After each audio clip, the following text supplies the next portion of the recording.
She is kind, she is smart, she's the that I am not. Tell me where that's from. I couldn't if I tried. From the moment that she says it's Betty High, da da da da da da da da da, you will never da da da da da da da if you let her. Now I'm in. There's gonna be people listening to this going, like, screaming the lyrics at you. Da da da da da da da. I really feel like I need to see Betty Boop before it closes. I know, me too. Do you want to go? Yeah, but when does it close? Or did it? Or no, they're one of the later closings, Yeah, right? I don't think it did. It closes on July 13th. Okay, we have time. I'm out of town this weekend, but then let's enter the lottery every day. Okay. Because I do think I'll love it. I just never got around to going to it. Yeah, well, you've been busy. It's been a busy couple of months. And now Betty Boop is a part of the onslaught of closings that we received post-Tonys. It felt like a lot this year. I mean, there's always several, but it felt like a lot closed very quickly this year. Yes, and then it also felt like a lot were hanging on longer than they should have been post-Tonys. I'm very sad about Smash, very sad about Dead Outlaw, very sad about them all, I guess, actually. I am trying to reframe my thinking because I always get so sad, like in July when all of the shows start closing. And I'm really trying to reframe my thinking as like a season being its own thing. And like things close at the end of the season. Like I'm trying to think of it like the end of a school year. And then it's then a special treat to go on to the next season. Well, yeah, I mean, technically, like, not every show is supposed to run forever. Yeah. And I do think there's been a little bit of a narrative, like, Broadway is in such trouble because all these shows keep closing. I'm not sure I think Broadway is in trouble from an artistic standpoint. From a commercial capitalist standpoint, I think Broadway is just fine. And I think finding the middle ground is going to be the struggle of these next 5-10 years. Yeah. Also, though, I feel like there's not a lot of new musicals announced for next season. No, it's revival heavy. It's a lot of not even revivals, just like remountings. Because it's Queen of Versailles and Wanted are the two that we know about? Yes. There might be one or two more, but yeah. And Wanted doesn't have a theater announced yet? It's just odd to me that there has to be more coming. I surely would hope. Did you buy chess tickets? No, not yet. I'm hoping that somebody I know will offer me some. I am really excited for Chess. Chess is one of my favorite culty musicals. Are Mamma Mia and Beetlejuice going to be considered revivals, or are they just going to kind of be special event situations? I think probably, well, I guess it depends on how long they're running. Because The Wiz was a tour, but that was considered a revival. The contracts on these things are always so weird. Like, it depends if the tour and the Broadway sit-down are two different contracts. I think. I don't know. It is so cool to see the Mamma Mia marquee up at the theater. Like, that just feels like such an iconic New York City Times Square image, and the fact that it's live in person in 2025 is so crazy. Yes. I want to go to Margaritaville and then see Mamma Mia one day. It feels like that was the sole purpose of creating Margaritaville. Was just like, someday Mamma Mia will come back. Margaritaville the musical was not the ticket. But if we can get Mamma Mia to come back, that's the cross-promotion opportunity of the decade. I'm very excited for that. We're having a Mamma Mia Margaritaville girl summer this summer. Mama Vitaville. Margamita. Margamia. Here we go again. I'll pitch it. Margamia.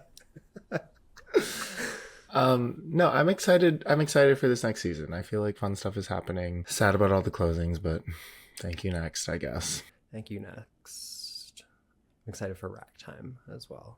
Me too. And also, is it confirmed, the Rocky Horror, or is it? I don't know what you're talking about. Oh, okay. I've heard a lot of rumors about Rocky Horror going into Studio 54. I will not ask you to comment on these rumors.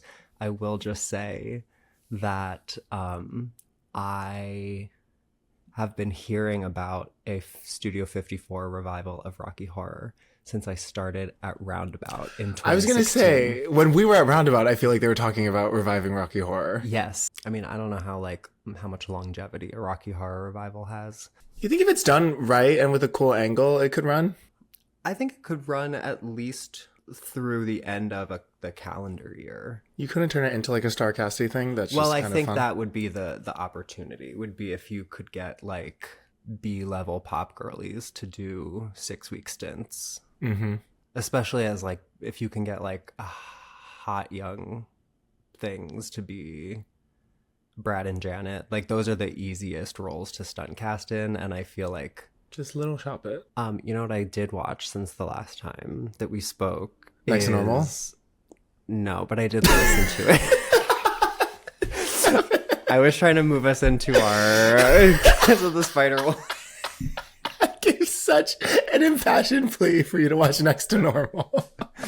I have not watched it yet. I have listened to it, and it has made me excited. Okay, I'll give you a little opinion about the cast recording, though. Okay. Well, number one, obviously Casey Levy is astounding, and is like... It's a tragedy that's not coming to Broadway. I know, and is like singing this role in a way that sounds so easy. Mm-hmm. It's just like, you could tell me this role was written on her. It fits her so well, which is really incredible.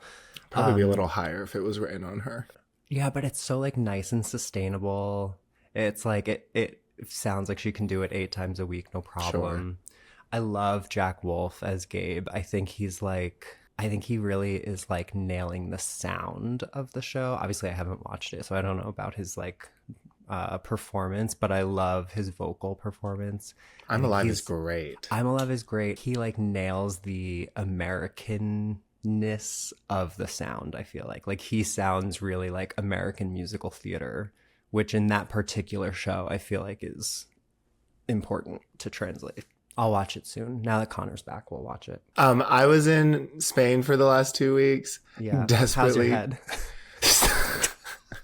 I hit my head on a tree in Spain, which is why I'm wearing a hat if you're watching on video. But I was desperately trying to get Matt to fly with me to London to see Rachel Ziegler in Evita, because I feel like those videos have taken over my feed. Correct. Same. No such luck with Matt.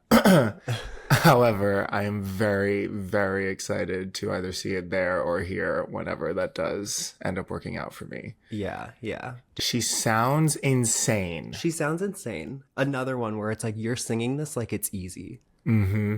Can I ask a question? And this is not a question from a place of judgment. Oh.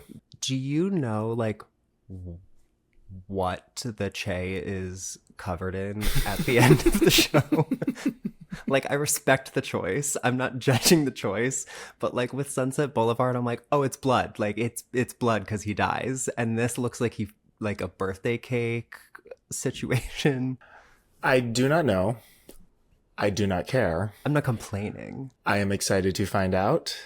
I also am, like, over the conversation about, is Jamie Lloyd a one-trick pony? Is he just ripping the Sunset thing? Who cares? Yeah. It's all fun and exciting and new. Mm-hmm. Every Andrew Lloyd Webber show sounds like an Andrew Lloyd Webber show. Every Sondheim show sounds like a Sondheim show. Mm-hmm.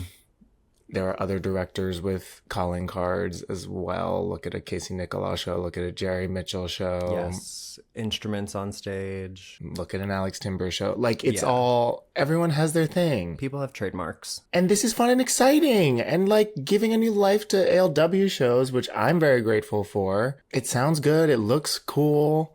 The choreo seems fun. There seems to be more costumes in this one than in Sunset. Mm-hmm. Maybe just by a small margin, but... I want to see what's happening in there. Me too. I remember thinking while I was watching Sunset, I was like, every drama teacher or like head of a theater program should be like watching this, learning how to like do a show with no set. Mm-hmm. Like he really is, point out whatever similarities you want, but he really is a very like innovative and like inventive director.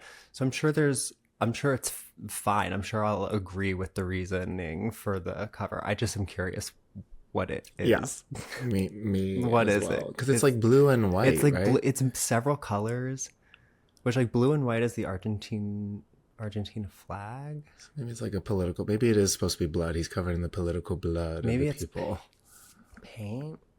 We'll find out. We'll find out. People are saying about Evita that if you don't know Evita, seeing this for your first time is going to be real tough to follow what's happening. I kind of feel that production of Sunset is a very similar situation where like I had friends come out and be like, why was she talking about a monkey in the beginning? And it's like, oh yeah, you're not seeing the like dead monkey. So if you're not really paying attention to what's being said and using your brain, a lot can fly over your head. Yeah, I feel like the monkey was like the only moment where I was like, I could have used a prop. Mm-hmm. Or a blanket on the ground or something. I could imagine all the like Hollywood studio stuff being like, what's going on? Who are these people? Where are we right now?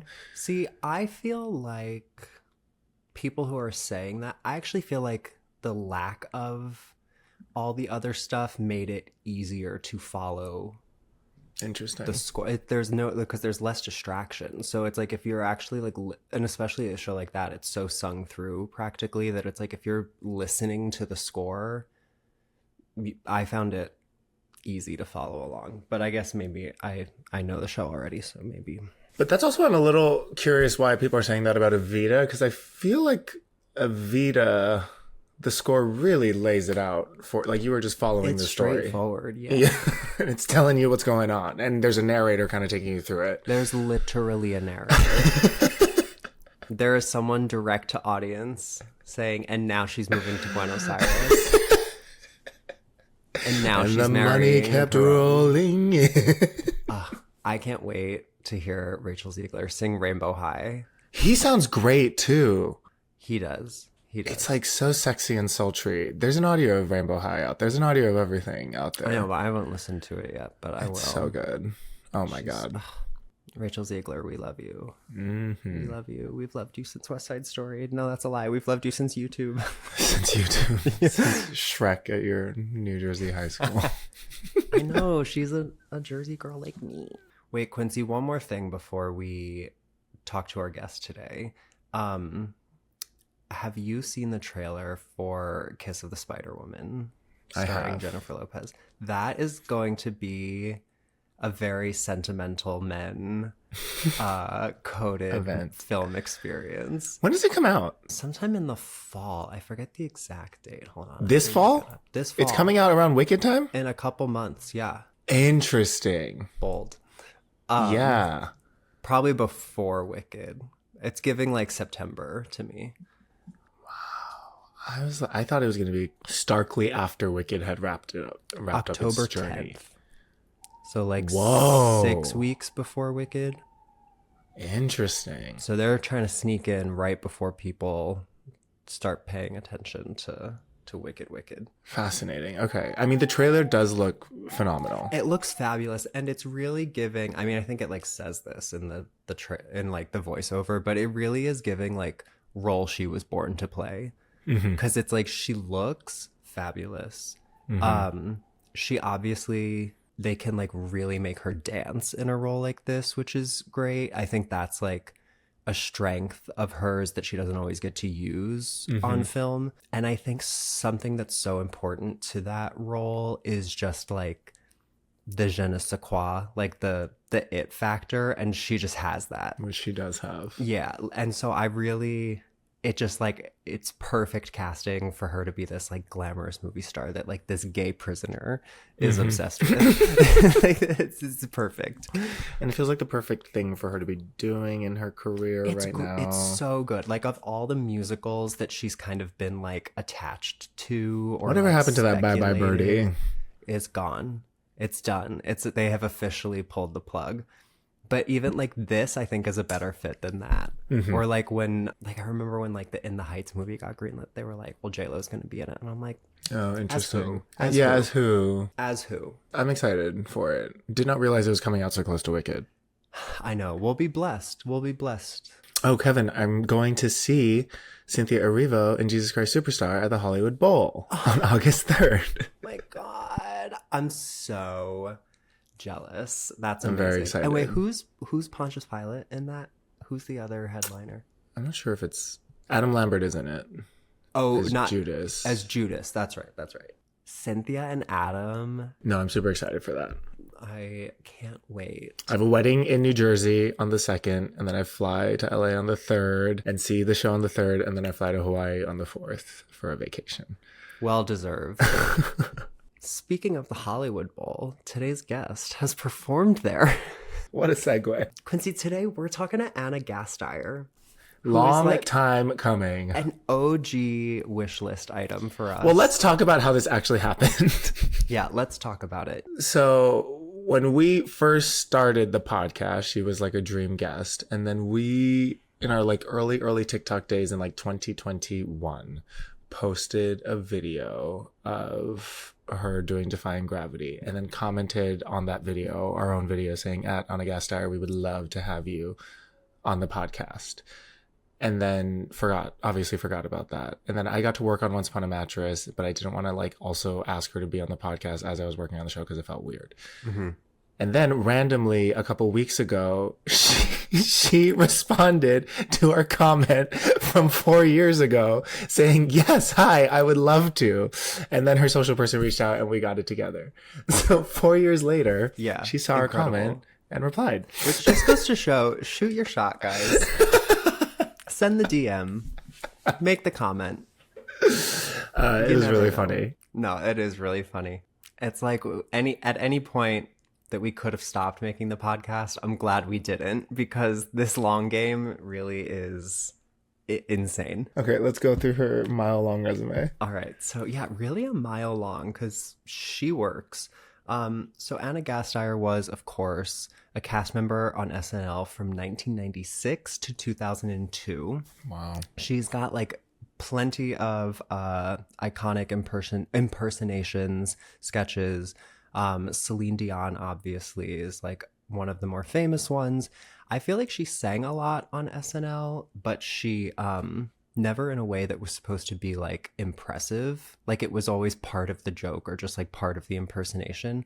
And it's like, if you were like really listening, you're like, oh wait, but she's like singing like Celine Dion. Like she's got the voice. So that was kind of her, well, she'll get into it, how she worked that into a musical career. So in 2000, mid SNL, between two seasons, she made her Broadway debut in the last revival of the Rocky Horror Show as Usher at Columbia opposite Daphne Rubin Vega. In 2005, she was May Coleman in the movie musical of Reefer Madness, one of my favorites. She's so good in it. Also in 2005, she made her Wicked debut as Elphaba in the Chicago company of Wicked. Mm-hmm.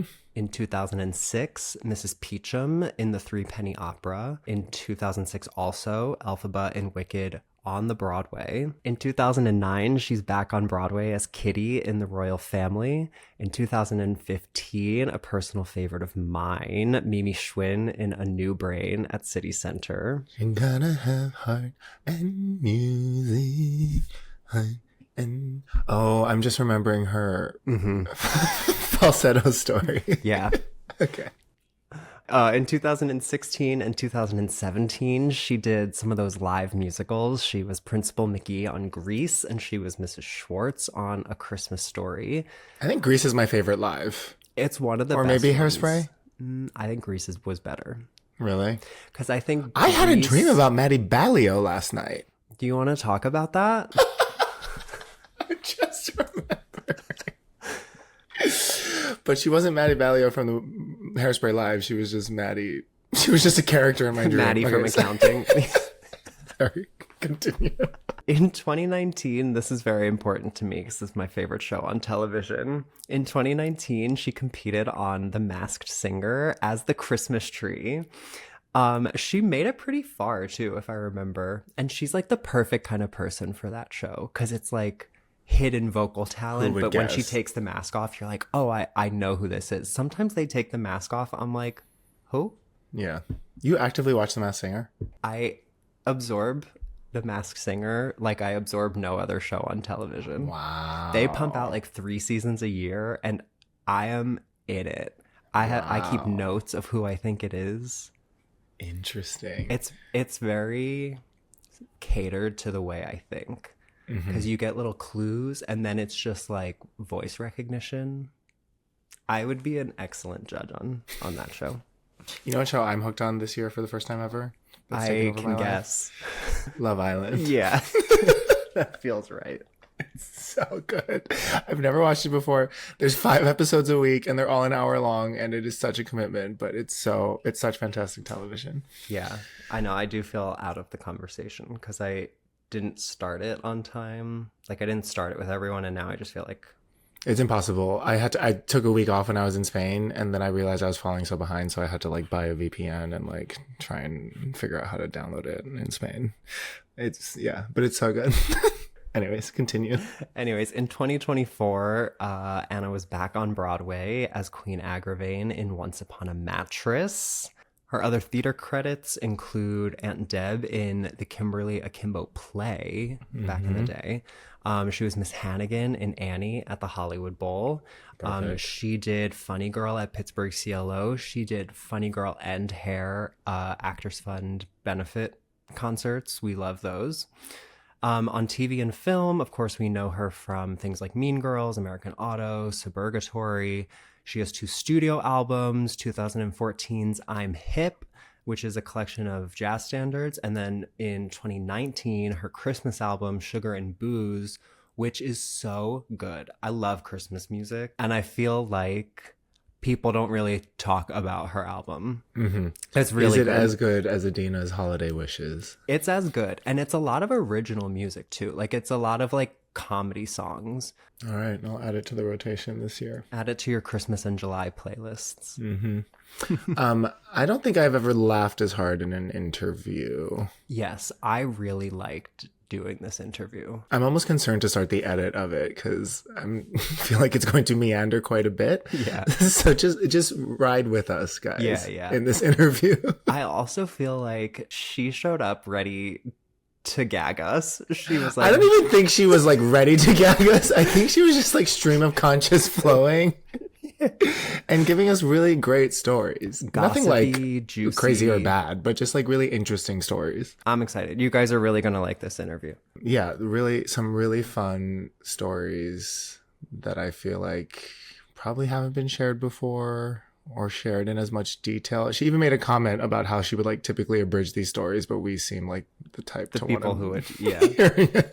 Yeah. I just think her journey is really interesting. Yeah, let's get into it. Let's get into it. Enjoy, everybody. You are a dream guest for us because when we started this 5 years ago at this point, the original mission statement was to talk to all of the Elphabas? What we call the golden age Elphabas. Oh, nice. Retirement home Elphabas? No, the initial crop of women who made the role what it is. And we, a while back, talked to Julia Murney. You are a very important piece of a story that she kind of started for us. Oh, really? Yeah. She mentioned that... Actually, you know what? Let me bring that up later. Let's start with, how did Wicked come into your life as a person? Wicked came into my life at... OG Wicked. So total boring, since this is a Wicked story. I would ordinarily abbreviate this story for public consumption. Please don't. But spare no details. 2001, right after 9/11, I was called in, I think it ended up being the final, I was called in. I don't even remember the details, but I do remember that the final callback was after 9/11 because no one was like going anywhere. You know what I mean? Like the whole city was shut down. And it was, I believe, Adena, Julia Murney, and me for the final callback. And I was not available. I was on Saturday Night Live. So, and I was, and I just found out I was pregnant with my daughter. So I was like, I can't do this show. Plus, like, so I literally went to like Stephen O'Remus's apartment. Because I remember it was like very like, Stephen Schwartz is only going to be in town for 3 hours. Stephen Schwartz is on the way to the airport and is only going to be there for 15 minutes. And it was like all this, like there was all these changes in that. And like, and was there like a word on the street on what this was at that time, or kind of just a new project? I knew very little about it. At that point. Again, I was on Saturday Night Live. Like I had done Rocky Horror that summer. And so I was kind of in, like, I had like been inducted into the Broadway community. And I had done like a bunch of readings, mostly through through Mark Shaman, who had worked at SNL. So I'd like done the first reading of Hairspray, like back in the day, like Penny's mom was like a role in like one of the early readings. Cool. And then, yeah, so it kind of like, I'd done like a few things like that, but I wasn't like dialed in. Pounding the Broadway pavement. Not really. I mean, I was admiring of it and kind of like, you know, secretly longing, but I cannot learn choreography at all. Like I have like a disability. Like I can dance, but I can't, I dance. I can move, like I can sort of fake it. But early on, I was like, oh, I can't do like big chorus calls, and because I will be cut in the first round. Like the only things I'd ever done was sing or comedy. So when, you know, like Rocky Horror, like those things came in through the, you know, Saturday Night Live door. So, and I started like I auditioned, God, why am I telling you all this? I was like flirting with it. Like I'd auditioned for like, at the Public, and I'd auditioned for like summer, you know, when they did that revival on the Town, and I'd shown up for some stuff and gotten called back, but I really didn't know what I was doing, and I was really, really intimidated, and I still am, by like the Broadway kids with their books and their, you know, like to this day, like I had an audition, like, I don't know, a couple years ago, they're like, bring your book. And I was like, I don't have a book. I still don't have a book. I can sing from like a show that I have been in, but like, I don't have a book, you know?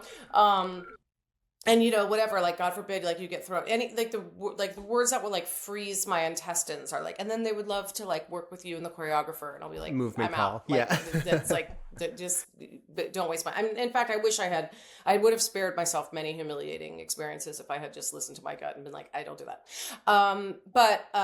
Yeah. So I guess at that point I was like really. So that was the very OG.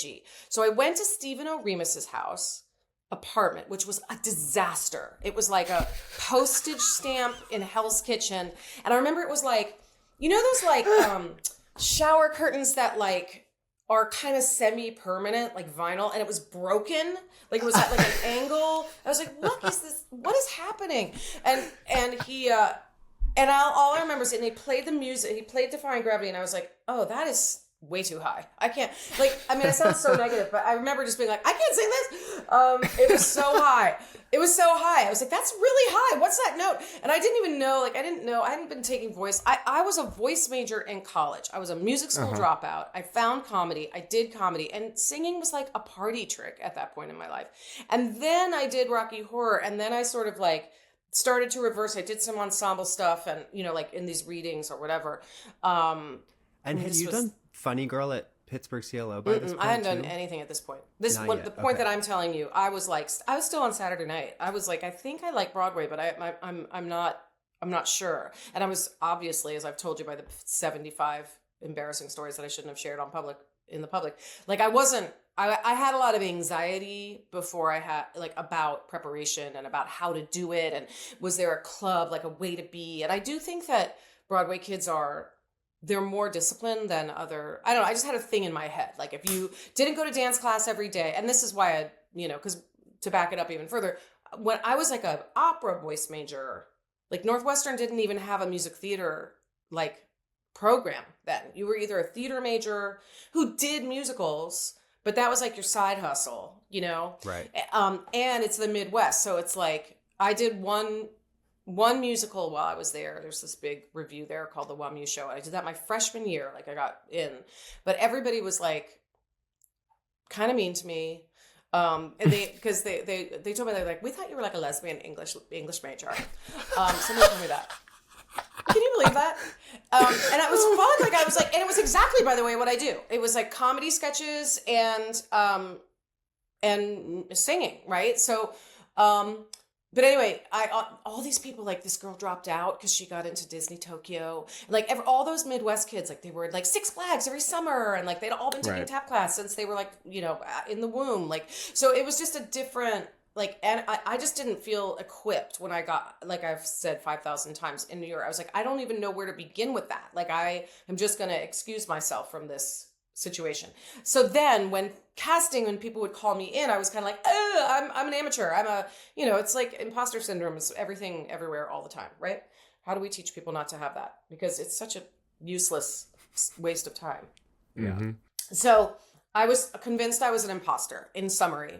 And Stephen O'Remus's high D's in his disastrous apartment absolutely reassured me of my imposter status. So that went away. And then I did my final season on SNL. And during my final season of SNL, I was just kind of like more and more like, I think I want to really double down and I want to drill down. And part of this imposter syndrome led to, I was like, I need to get back into, I hadn't taken a voice lesson since I was, 19. So I was like, I need to get back into this. And I was very close friends with Seth Rudetsky by complete coincidence because Seth wrote for the Rosie O'Donnell show. And we met at the NBC gym on the 8th floor on the treadmills when he made fun of my outfit. Because they gave you like it was so great because it's a corporate gym. So they give you they gave you clothes and they were like, we'll wash them and you just keep your gym clothes at the gym, right? But they were kind of like intramural ladies volleyball shorts. Do you know what I mean? Like they weren't cool. They were just like a weird, bad, like intramural like assigned. corporate branded. Yeah, he was like, way to wear the assigned. Yeah, literally like the peacock. And they were just dorky. But I was like, great. Like, I don't care. Like, I'm just on the treadmill. And he was like, way to wear the assigned shorts. Like, he totally busted me for the uniform. And, we became friends right away. I was like, oh, this guy's like one of us, like one of me, I should say, because I'm a weirdo. And so is Seth. Like, we're both like, I was like a music major, but I didn't know anybody in the comedy world who like, as much as I've just spoken to all this imposter bullshit, it was the same in comedy where like, I was a little bit of a wonk. Like I was a little bit of a like, could read music and I played violin for 16 years. So I had like a weird both worlds have a funny fit for me. Anyway, so Seth was like, every time I'd see, he was like, you belted, a G when you were doing, he was always like telling me what I'd done. And, and in character, like, so I wasn't, because all my characters sing on SNL. So I wasn't like thinking about it musically. I was thinking about it creatively and artistically and coming to it from the organic, happy place of telling a story, of being the character. And so I can't remember what order it was in, but Seth did, I think he did an All-Star Funny Girl benefit for Actors Fund with like, a gazillion, so everybody was in it. I mean, divas, Adena and all the divas, like literally everyone Sutton, from Kristen, like Lilius, all of them, right? Yeah, Lilius. exactly. Sutton, Kristen, exactly. That's where I met all those girls. And what song did you do in that? I did the "Isn't This the Height of Nonchalance?" Yeah, Love it. It was great, and I was just off SNL, and so then I did. In sort of sequence, I don't remember the order of things, but I did a play at MTC right out. That's the first thing I did when I left the show because I'd done a reading and they offered me the role and I ended up. It was the original play of Kimberly Akimbo. Yeah. So I played Aunt Deborah. So that was my first like job when I left SNL, and that was a deliberate choice to return to go to theater after SNL as opposed to chasing some sort of comedy screen career. Super deliberate. Like I took the job so I couldn't return to SNL because I loved the reading, and I didn't. Again, I fall between worlds, and it was just a little bit not great for women in TV yet. Like at least women who didn't fit a certain mold. Like, right. I mean, you might get like somebody's wife or something. That would be like the big comedian would get the overall deal at NBC and develop the funny family show, and then you would maybe be called into audition for the wife. That happened a lot for me. So I don't know. I was like, I don't want to do that. And I guess I could have developed something, but I just didn't. I don't know. I didn't. But anyway, and I was really, and in 1 week, I remember this so clearly. It must have been like October of that year. My manager was like, "There's no work for women in film, so I don't. We should probably pursue. I don't know what you want." And then I went in 1 week. I saw Wonderful Town with Donna Murphy, and I saw Wicked. And in the same weekend, I was like, I'm going to stay in New York. Like, this is a much better path for me and more fun. It was just what I wanted to do. I mean, it was a super road less traveled at that time. Like, nobody from SNL did that crossover. That was a strange choice, right? Yeah. Anyway, that's what I did. So I doubled down. I did Kimberly Akimbo. I must have done a bunch of readings. I have no memory. You know, I auditioned for Everything Under the Sun and didn't get it. I'm trying to remember it was like the Little Shop revival was at that point. Oh, wow. There were a bunch of things, but a bunch of things that I still to this day, I'm a terrible musical theater auditioner. I really am. It's astonishing.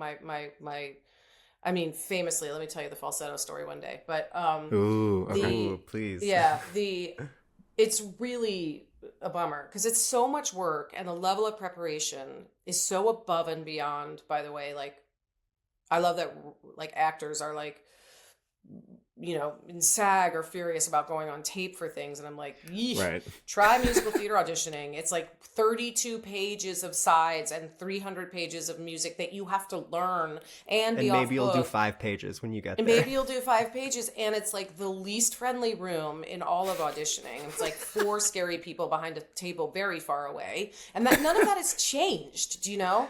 Like, Yeah. and it's just an unbelievable level of preparation required. It's like a week's, 40 hours of rehearsal for something you know. It's hard to get yourself in the brain of like, I deserve this and this could go my way. Totally. From that like auditioning psych level. So time passed. I can't remember what year it is now. This is so unbelievably boring and I'm so sorry. No, this is great. I'm bored. I'm actually bored by myself and annoyed by myself. So You've already seen Wicked on Broadway. I've seen Wicked on Broadway. I double down. I say yes to everything. Every workshop, every out of town show. I do Pittsburgh CLO Funny Girl. I do anything I could do. I did it at this point. I started studying again, vocalizing every day, like just kind of like feeling it out, going and seeing stuff, staying open and interested. And then, they called me and my agents were like, you obviously want to do this. You're insane. And, I auditioned for Wicked. So Adena's leaving. This is fast forward to Adena's leaving. Okay. And I think, so they bring in a very small group. I can't remember the audition process, but the callback was a very small group. I must have done I don't remember. But anyway, I knew it was me, Shoshana, Eden, maybe Stephanie. What was the Daphne Rubin Vega room? Was this that initial workshop? Because Julia had a story of a room that was you, Shoshana, Daphne.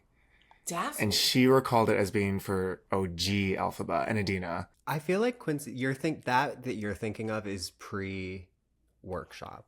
That may have been the pre-workshop room that pre-San Julia's Francisco. talking about. Okay. Yeah, that's the one that I'm remembering. The callback was in Stephen O. Remus's. Sorry, I should have clarified. By the way, it was after 9/11, he tape recorded me. We didn't even have phone recorders then.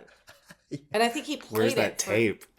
Like, I didn't end up going, God, burn it, by the way, because as noted, I was like, I can't sing a D. So I think he probably was like, she can't do this. I don't know. But I never went back in person for that final callback. I went in person right after a 9/11 for the first audition. And then the second audition was to learn Defying Gravity. And it was, again, after 9/11, my head was like, I was going back to SNL. I was like, oh, I can't do this job. I can't go to San Francisco. So I'm not, so I went to Stephen O. Remus's, sang into a tape recorder poorly, and then judged his apartment and left. Which I've said to him before. And by the way, he now has a very beautiful apartment. Sure does. As you can imagine.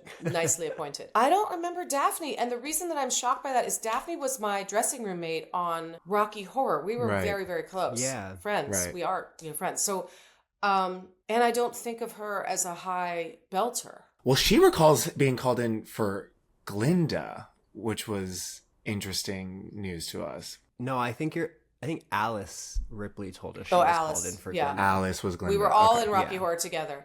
Me, Alice, Daphne, and Leah Delaria. But that's funny. I forgot that about Daphne. I forgot that. Anyway, that's funny. So, so that would have been OG. I don't remember Julia at the replacement one. So, but I knew Julia, and Julia was around, so she was probably in that. There was like 5 or 6 of us that were like kind of considered as Elphaba eligible. So this is my story that I always tell young performers, because as I've now carefully described for you, I hate musical theater auditioning and I'm bad at it. And I was like, I'm just not going to leave any stone unturned. I'm not going to leave this situation to, did I not do enough? Maybe I'm not going to get the part. Anytime I've ever done this, it's paid off. And I tell people this all the time because maybe other people don't have the same hang up I do. But like when I put my head in the game, the thing is, it doesn't matter it doesn't really matter if you don't get the role, because your dignity is intact. And I did that for SNL. I did that for Wicked. It was like, I just didn't fuck around. I learned the music like the back of my hand. I hired Peter Flynn to like literally, because I have such musical theater audition anxiety, I hired him to do like a simulation at Pearl. Like we got like a room and I pretended to walk in and do the audition, because I was like, you're behind the table and you're mean, and like the whole thing. And it was great. It just was like, made me do it on my feet. I sang it for a bunch of people, because it's embarrassing singing Defying Gravity alone in a room with a piano. Like it's not, you need to this the day fanfare. I won't do it. Like when people are like, oh, when you sing it at our benefit, I'm like, no, it's gross. Like like there's no orchestra, there's no bards. Like it's just kind of corny. No cherry picker. It's embarrassing. Yeah, it's embarrassing. I have a version. I love my version that I do on my album, because my first album, because it's quiet and I can sing it. Like I literally sang at the Make-A-Wish Gala last week. Like it works for a lot of situations that are more intimate. And Seth has gotten me to sing Wizard and I in lots of situations. But anyway, so I just like brought it. I poured myself into the audition. I knew it. I knew what I wanted from it. And I didn't get it. It went to Shoshana. And Shoshana, of course, was the standby. So like, that's pretty common. I mean, that would have been, I probably should have predicted that, but it was as it should be. Like she stood by for the part. She was ready to go and she understood it, and that was perfect. And so, did that lead you to think that maybe you need to do the standby route to principal? Okay. No, it did not. It's a good gig standing by. I don't poo-poo it. I just didn't think it was like, I don't think they would have put me in for that. I wasn't experienced enough, and so I waited, I let it go, and I was disappointed, and it didn't matter. And then, that would have been like October maybe. And then I want to say February or March, Bernie Telsey called me at home, like not even like my agents. Right. And was like, hey, and I'd done miscast a lot and stuff like that's what, like I said, I was like in the world. Yeah. And he was like, so we've had huge success with the first national. Like it was like a total, like a runaway success. And obviously Broadway is where it is. And we're going to do something weird. They're going to start a Chicago company. That's never been done before. It's an original company. There'll be full rehearsal with Joe. And I was thinking that might be something you want to do. And I was like, that's awesome. And yeah, exactly. So like the whole sort of moral of the story is you kind of never, like if you do well on behalf of a situation where a casting director has brought you in, and this has happened multiple times in my career, and you don't embarrass them and you leave everything on the table, it often comes back to you maybe in a way you didn't expect, but it hasn't always, but it most times. And the rest of the moral of the story, because the other time I did this was for Guys and Dolls for the Lauren Graham. Remember when she was in? And the Des McAnuff, and she was in. It was so irritating. They kept being like, yeah, no, they wouldn't see me. It was very annoying. And they were, I don't know why. They wouldn't see me. They're like, we're looking for like someone super famous and blah, blah, blah, which was whatever. And then she was out for like 5 minutes.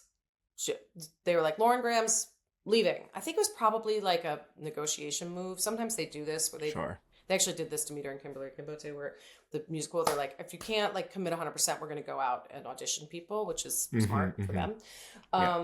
And so I went in and like, honestly, next to my Wicked audition, I blew it away. I knew it. Like they all stood up, they clapped, they were like, oh my God. Like you could just like feel the excitement. And then by the time I got home, Lauren Graham was back in. Literally by the time I got home, like my agent called, they're like, oh, Lauren Graham's back in. But the moral of that story is I've never thought twice about it. Like I felt great about it. I did what I needed to do. I committed everything I could commit. And I didn't walk away going, if I had worked a little harder, would I have? And I just think it's like very comforting to put that to bed for yourself so that you can be, just do whatever. They don't all go your way, but you want to feel like have your dignity intact. Because many other times I have not had my dignity intact and I'm not proud of that. So that's so wicked. So then off we went to Chicago and it was a full tilt production, which was such a gift because, rehearsal. And also I just think the camaraderie and the company vibe is very different when you begin together. Build it. And you rehearse together and you build it together. And it just had like, instead of, for me, like that was just very confidence building and it's a hard job. So it was just nice to not, on top of everything else that's difficult about Elphaba, be shoved into an existing production. I think I would have lost my mind. It's really hard to be sort of cycled in and you're following in the footsteps of some extraordinary singer. Right.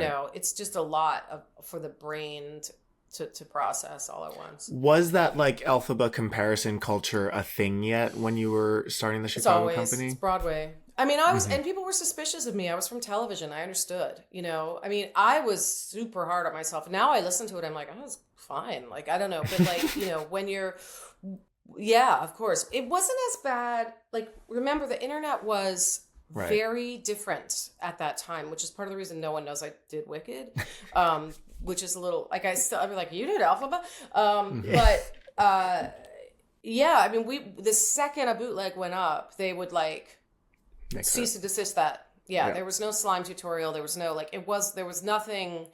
It didn't exist. People didn't know unless they saw you. I mean, a lot of people saw me because it's a big show in Chicago. That theater's like 2,500 people or 2,800. Right. It was massive.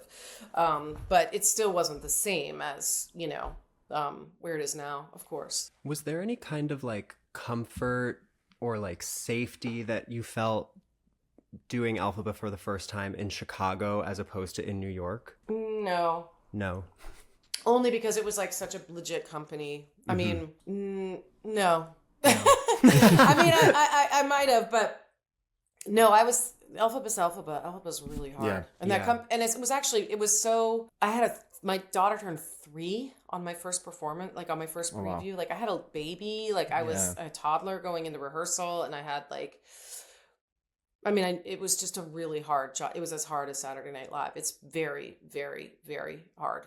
I mean, as you know, it's physically hard. It's psychologically difficult. There's comparison culture. There's, people then at whatever your little thing is like, oh, can she really sing? All that shit. Yeah. And then, which, I had enough of that voice in my own head anyway. Yeah. So talk us through learning the role in Chicago, coming in with all of this musical theater imposter syndrome. Was it as challenging as you expected it to be? Or once you were doing it, you kind of found your pocket? The hardest part actually, that part was there for sure. But honestly, once you sing it and it's just time on the boards, like everything, right? Like, I don't think I really, again, because I'm always going to be thought of as a comedian first. That's how people think of me because of the power of television. Like, it's just very hard to like unwrap that for people. I tour every year. I have 2 albums. I've done 5 Broadway shows. Like it's still very hard. But you're still SNL every single time. Oh my God, I didn't know you sing. Like it's unreal how many people still say that to me.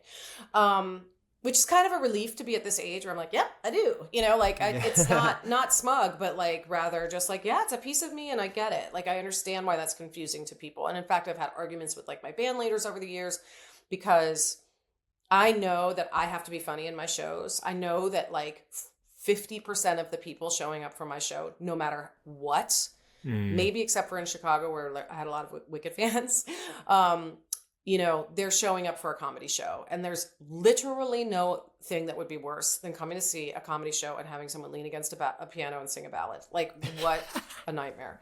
So I tried, that's why I do like 1 ballad max, and it's gotta be earned. Although like, I would love to see your Send in the Clowns.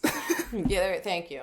But so that's why, like, I always, and I'm a comedy person, so I'm like attracted to fun and lively music. But that's why I love performing with Seth, because we can keep it. We're very close that way. Similarly, both musical and kind of funny. Anyways, I'm not answering your question. In Chicago, the bigger things are the stage itself is huge. It's actually a physically bigger and more demanding thing. And the most difficult, which I'm sure you've heard from every Elphaba, I will say that, like, as rehearsal went on, I was like, oh, I think I can sing this. Like, I'm not that worried about it. It's just such a mountain of material. You're not really even like questioning yourself. You're just trying to find the placement and find it, whatever. I didn't know the words for it then, but that's what I was doing. Yeah. And I was training and I'd been singing. It wasn't like I was a total neophyte. But it's probably more things like, until you sing the role, you don't realize the burden of the 8 a week. You don't burden the smoke and fog is a shit show, and it will always be. I mean, I am one of them. There are a lot of singers. The fog, the minute it comes into the room, it cuts your voice in half. There's just something really physiologically challenging about fog. There's like people go, oh no, it's just propylene glycol, but it's this, like, you can taste it, like it's like a film, and it gets in the way. Like if I'm at live at Kelly and like singing, a Christmas song, and they pump that fog. Lighting designers love it because it looks so good. Right. I'll be like, whoa, whoa, whoa. Like I can feel it the second. That's like the one thing. So that's something that's super challenging. And like, there's just other things like that. The weight of the dress, the physical exhaustion. And whatever, it's Chicago, right? I had a baby. Like, you get sick, and singing through being sick, and singing through sinus problems, and singing, like, just all that stuff. That is probably what I remember the most in terms of just like sort of the day-to-day Olympic athlete challenges. Like, like whatever Megan Hilty's going through right now, like, in Death Becomes Her. It's just very physiologically difficult. And those scores are written high. They're probably written too high, if I'm being honest. They're not... Yeah. They're amazing, but they're not, it's not normal, because it's really screaming no matter how healthily you do it. And there's people that learn how to place it. I'm one of them, where it sounds pretty safe or whatever, but it's not really how the voice is set up. I mean, Ethel Merman was, think about it, hitting a B.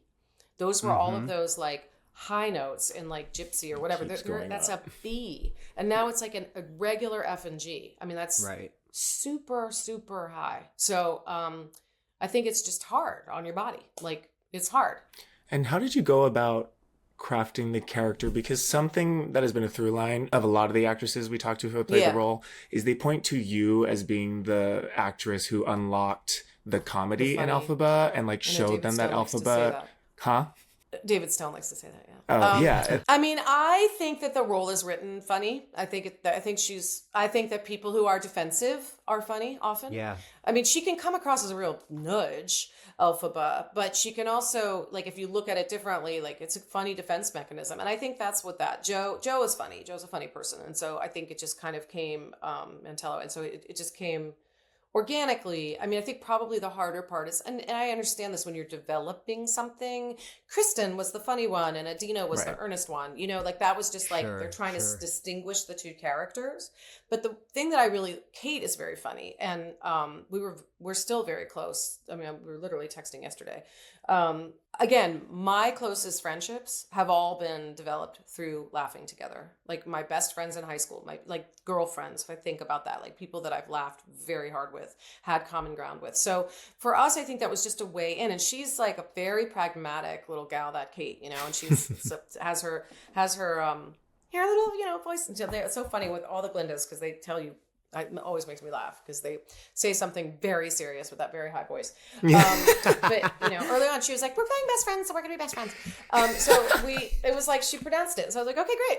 And we were best friends. We were really good friends. We got along really, really well. We led a company out of town, which is its own animal, which I think was a gift. Actually, I think it was sort of unfettered with like, we didn't have like a lot of like fingers in the pie. We had like we rehearsed, and then we did the show, and like Mark Platt came in and saw it and left. Like there was not a lot of like tinkering. Yeah. So I think we found the connection through Elphaba's sense of humor earlier. And that's nice that people credit me with that. But it wasn't like a planned thing. I think it was just like a way in and a way for her to be a little more likable, frankly. I mean, like I said, she can be a real pill otherwise. It's kind of green bummer, you know? Green bummer. And you have to understand like why, like that's, yeah, I just think it's an easy way in. The hard thing is for me, and I think it was for a lot of people, Adena is like such an original, like her breath is insane, and the like speed, like the notes that she sustains and her sort of lung power, and they were so emphatic because again we were early, we were following in her footsteps, that we follow her phrasing to the T, and that was just sort of like I think Stephen O. Remus was young, and I think everybody was just kind of like finding, you know, what they wanted from it. And so I was told at my audition, which is insane, that if I breathed between me and I'll stand there with her. So with me and I'll stand there with the wizard. He was like, if you breathe between these notes, you will not get this job. Wow. He told me that. So there was such like specificity to what they were doing that was Adena specific, you know? And she is, I have a sort of deeper belt than she does. She has a higher sort of, I don't know, pingy, more elastic. Pingy elastic belt. So it's really hard. It just requires a different use of air, quite frankly. And Chicago was huge, and it was actually more steps down stage to get down there with that stupid suitcase and 500-pound suitcase and like full of gold. It felt like it was like full of like golden bricks. So it was just physically weird to try to like find and her phrasing was just specific to her. That's really what it is. That is true, by the way, of all Broadway shows. You're always that's why the person who originated. I mean, I had this with Mattress where I was like trying to unpack what, you know, finding your own performance takes a beat, you know, outside of what somebody else has done. So, but in the case of Wicked, Adena's so specific, A, and B, it's orchestrated within an inch of its life. So you are constantly like your lines are falling in between at other people's pacing. Like there's very little dialogue that's not underscored in that show. Right. So it's tricky. And then on top of that, and it was funny because when we all went back, I went back to see it at the 20th, of course, and I went I've taken my kids over the years, and it's like 11 minutes faster. It's so much faster, the show. Oh, so interesting. They are like, I mean, that's real oxygen for an Elphaba. You know, that's somebody who's like not holding something as long. And I listen to our tempos and I'm just like, oh my God, that was so much slower. Yeah. So that's interesting. Yeah. So then how did Broadway happen? I mean, by then there was a pipeline, right? So we were, right. So Shoshana went in. Shoshana left. I think Eden was standing by for Shoshana. Eden came in.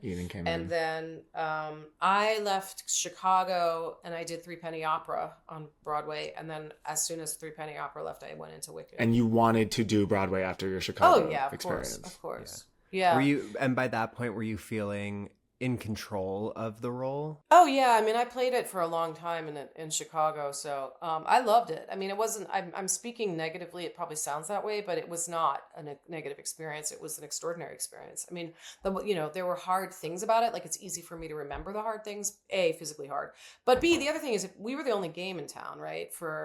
In Chicago, so that was, and this is just like lesson learned. Like we were doing press all day, every Monday. I mean, it was relentless. So we're launching it. Yeah. And it was the biggest fish in town. So we would do like the Halloween, like Chicago Halloween parade, the Chicago St. Patrick's Day parade, the Chicago, sing at the national anthem at the White Sox game. And it was all really, really fun, but it was like very constant. And so there's just kind of there's no rest for the weary in Broadway anyway, but New York's easier. You're home. Yeah. You just zip into work and back. Like it's just not as, it's still hard, but it's not as like unrelenting as opening something. It's interesting because when Stephanie talked about launching the national tour, she said she felt like it was an opportunity for her. They gave her the freedom to kind of craft the role to her needs and not have to copy Adena. Did you feel like you were offered that either in Chicago or Broadway? Well, I mean, I think that's what you're referring to with regards to like finding the comedy. Like, I wasn't necessarily thinking of that as like an opportunity or not. That was just like me coming in and doing, obviously they're hiring you know, everyone's going to be slightly different. And Joe was very creatively, Joe's an actor's director. So he's going to see that in a performer and like it, you know? So I definitely wasn't feeling like shut down. I guess that's true. I wasn't, somebody was like, no, that's not funny there or whatever. I wasn't like scheming, like, how am I going to make this fine or anything like that? Yeah. And this conversation is like, I was very concerned about filling shoes, as you know, so that was maybe my bias a little bit. Like, I wanted to make sure that I was delivering, and that and that it was earned, you know, so maybe that I might've put that on my own shoulders more than Stephanie was in that story. Because Stephanie had been there, you know, a long time and probably understood the role and was like, I want to make a mark, you know? Right. I get right. that. My mark was just like proving to the entire Broadway theater community that I could sing like that, you know, and do it 8 times a week. That was a much higher bar for me than it was like putting a spin on Elphaba at that point, you know? Yeah. You mentioned the preconceived notions that you were feeling from people prior to taking on the role. Once you were up and doing it, were you getting any pushback or did you feel a general acceptance? Well, I mean, my reviews were really good, which helped. You know, of course, once that happens, you're usually like, okay, well, I'm not a joke. No, and people came and stuff like that. No, I feel like I do feel like there was a healthy skepticism of television people, more so than now. You know, I think there was like and I get that. I do have to say, I really do get that. It is so hard to become a Broadway performer, and they continue to be the hardest working, lowest remunerated people, even at the big bucks, even at $10,000-$15,000 a week, which is a lot of money on Broadway. It's so much less than those people would be making on TV, and they're confined to one job, and they have to sleep all the time, and they have to live like nuns, and you know, it's a hard job. And I think, but I think if you are good at it, it is literally like a calling. I mean, it's, you know, singing with other performers on Broadway is the happiest that I ever am, because it's the one thing, like if you're born being able to sing, I imagine, and to dance, it's something, you know, I'm not a religious person at all, but it is God given. Like, it comes from something outside yourself, and it is a bigger thing. So to be sort of like in harmony and connection with other musical theater people is like such a natural high.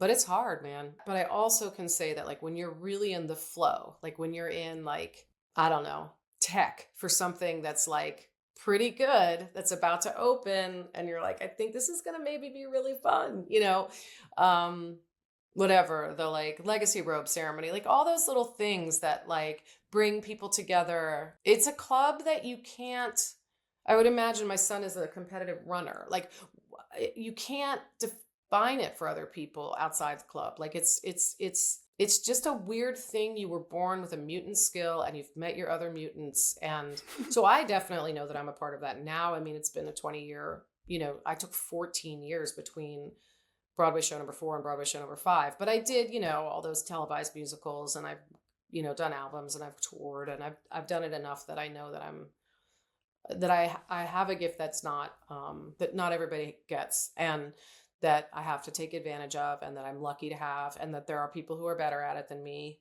but that my baseline is pretty high, you know? Yeah. So I don't know, comparing is sort of boring at this point in my life, because everybody's offered like a different, I can tell a joke better than Adena, but I can't hold a note as long as Adena. So it's like everybody's, and we're all kind of within the same, I've never on Broadway ever felt like, and I really want to say this, like, I've never once lost a role to someone that I felt it was unfair to lose it to, except for maybe Lauren Graham. I take that back. But I think she's fantastic as a television actress. So I guess I'm officially one of the people in the club. But in those Broadway rooms, predominantly, like, you're never, like, if you hear it's Stephanie Block that got the role, you're like, oh, yeah, okay, yeah. Oh, it was Alice. Oh, yeah, of course. Like, it's just, it's so given. Like, it's so friggin' hard. Of course. Wait, what is your falsetto story? Oh, it's so embarrassing. The reason that it's embarrassing is not... The reason that it's embarrassing is, again, it's back to, like, don't go if you're not ready. So I did all 4 readings of Freaky Friday that they were Tom Kitt and Brian. Oh, the musical. Developing. The musical, yeah. Oh, and wow. it was so fulfilled. It was beautiful. And I thought it was like going to move. Okay. And on the last, I love that. The last reading, I know it's so good. The last reading, they were like, oh yeah, we're not going to come into Broadway. We're only going to be regional. Sorry, was nobody clear about that with you? This is just for licensing. I was like, no, nobody was clear. That's kind of a drag. I have small children. I'm not going to the Cleveland Playhouse. I can't do this. You know, like, I mean, not like I don't want to go to the Cleveland Playhouse, but I was just kind of like, this had a bigger plan. Anyway, but it's a beautiful, the music is fantastic, and so I love Tom, and I love Brian. I mean, it was a really fun experience. And I love the people at Disney, to be honest. Those executives are incredible over there. So anyway, as you can imagine, it's a giant role, and you're really, really busy. And so backstory, sorry, I told this story out of order. I had been offered The Mother in New Brain that we did at City Center with with Groff Sauce, okay? And so that was already happening. I was going to be doing that in the summer. And in the spring, I was doing the Freaky Friday workshop, the 4th.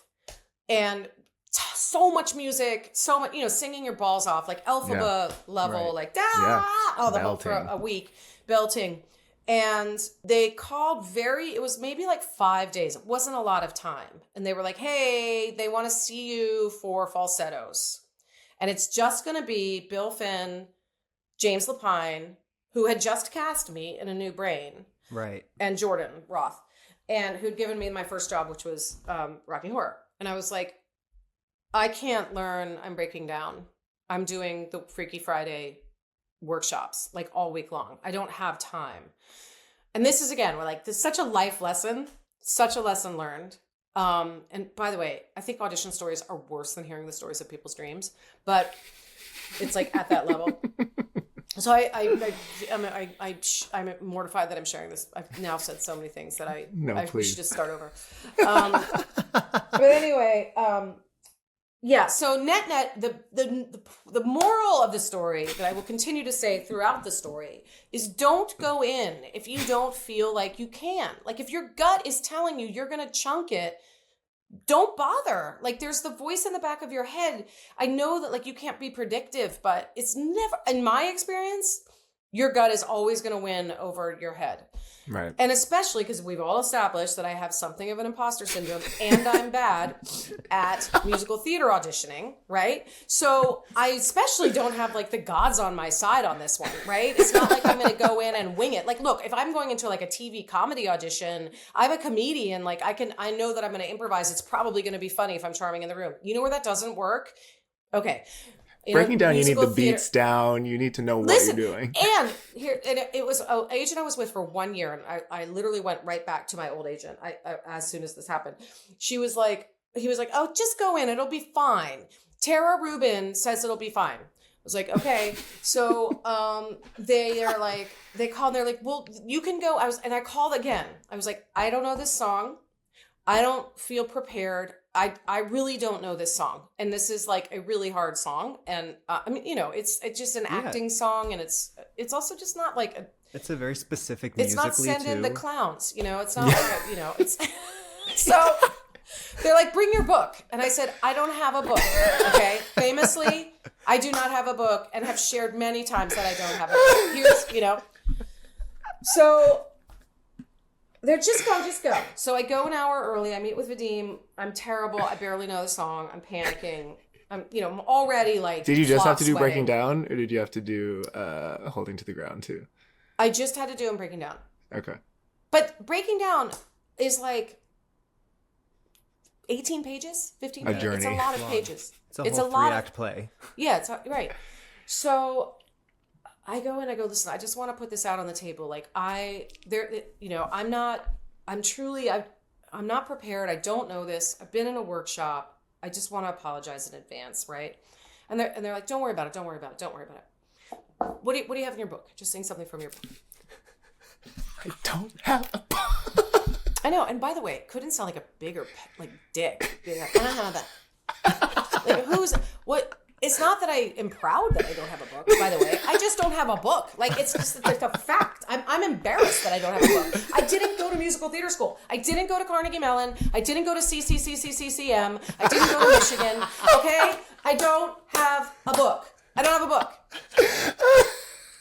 I sang Caro Mio Ben to get into Northwestern. Like, I sang an art song. Un moto di gioia. Would you like to hear that? So mortifying. So they're like, what do you want to, just sing something from a show you've been on. And I'm panicking. I'm in like flop sweat. And I'm like, what am I going to sing from a show? So you know what I say? Which makes no sense. I don't think Jonathan Groff spit take when I told him this, by the way. They were like, what's the first musical you ever did? And I was like, Annie, Get Your Gun. And they said, what do you want to sing? And I was like, Moonshine Lullaby. Why? So I sang Moonshine Lullaby, which I love. It's one of my favorite songs. But I was like, what? Why am I doing this? And as I'm doing it, like I'm under boob sweat, underarm sweat, back of neck sweat. You know, like when you feel something dribbling down behind your ear, like that's adrenal. So as I'm doing it, and I'm just panicking, I'm flushing, I'm turning red. And then they're like, that was nice. Moonshine Lullaby is nice. I'm like, what is happening? What am I doing? And then James Lapine goes, why don't you sing something from Wicked? Let's hear you really sing. Like what you sing. He was looking at my resume, by the way, while he's singing. And P.S., I've known James Lapine. James Lapine, I did Passion. I did Stephen Sondheim's show in Chicago at Chicago Shakes. And James Lapine flew out to see it because he had read the reviews. And he was like, he stayed after to meet me and was lovely. He was like, we have to work together, blah, blah, blah. So it was like a room. And he had already cast me. This is where my brain is. I'm like, oh my God, they're going to realize that I'm a charlatan. And they're going to regret that they cast me, and they're going to call Jonathan Groff and be like, who do you want to use your mother? Because it's not the name. You know, like that's where my brain is, like in this process. So so that's why hence the sweat and the Moonshine Lullaby. And I'm like going, you know, getting worse and worse and worse. And then it was the greatest thing. The guy goes, let's do it was Wizard and I was like, he was like, can you sing something? Just play something to the accompanist. Like play something Not from Defying Wicked. Gravity. It wasn't Defying Gravity because it's too hard to get in with the I Hope You're Happy Now and all that. He's like, he's like, how about Wizard and I? So he starts playing the Wizard and I. Are you ready? Dun dun dun. No, it was literally with me. Stops. I don't know the rest.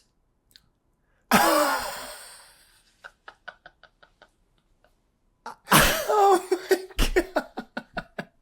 Just stops. Like, and I was okay. Then it's like, great. So let's try on breaking down. Why don't you just read it? I was like, oh, I don't think it's a good idea, but and they're like, why don't you just read it? And it was exactly like what you would imagine. I had no idea what I was doing. All pages fell off the music stand, flew all over the room, all of it. I mean, every single part of it. Oh my God. I was like beat red at this point. I was like, you know what?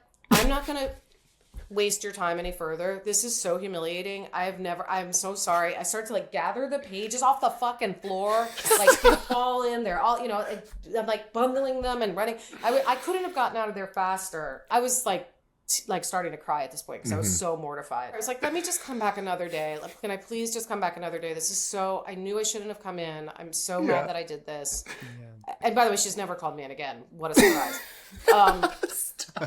So, I mean, it was a disaster. I left, I went to H&M, I spent $200. I literally walked out of her office, walked immediately into H&M. Blackout at H&M. I know, literally. And then I went and had 2 martinis.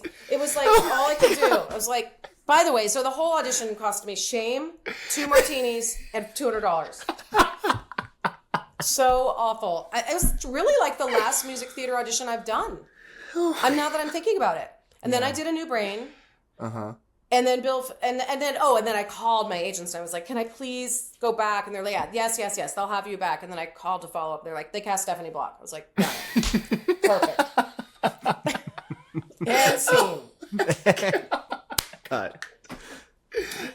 Which is fine. Story. Stephanie was fantastic, but it was like Phenomenal. as bad as it was bad. And I mean, the moral of the story is just like I don't know. Like I feel like for me, There's already enough demons in there. Like, you don't need to add to the pile. Thank God, A New Brain was one of my creative highs. It was one of the best experiences I've ever had. So every part of it was great. Like, not just how good the show was, which it was, but James was incredible. Bill was incredible. Like, everybody was very.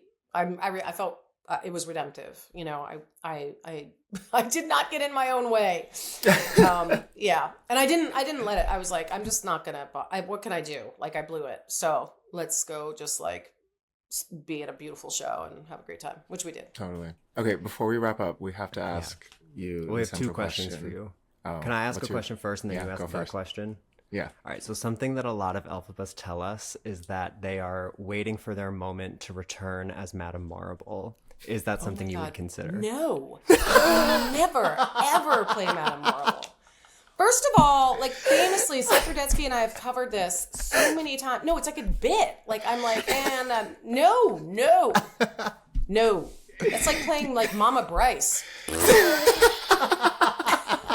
Out. Pass.